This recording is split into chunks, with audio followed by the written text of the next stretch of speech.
Investor सिर्फ adviser या distributor के राय पे आज इन्वेस्ट नहीं करते। इन्वेस्टर की माइंडसेट भी है कि ये अच्छे फंड है, ये अच्छे कैटेगरीज है, etcetera, which means they are consuming a lot of their understanding from shows like yours.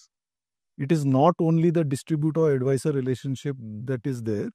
And if I was to extend that argument, on one hand I agree, देश में हमको बहुत सारे एडवाइजर्स डिस्ट्रीब्यूटर्स की जरूरत है, but really the main thing is हम investment return और इन्वेस्टर रिटर्न को, उसके जो फासला है, how do we narrow it. Because अगर मैं कहता हूँ कि मेरा 5 year compounded return 17% per annum, and I actually look at 100,000 जो इन्वेस्टर निवेशक है, कितने सारे इन्वेस्टर ने 17% पर एनएम किया है. That journey is what comes, I think, from advisers, from distributors.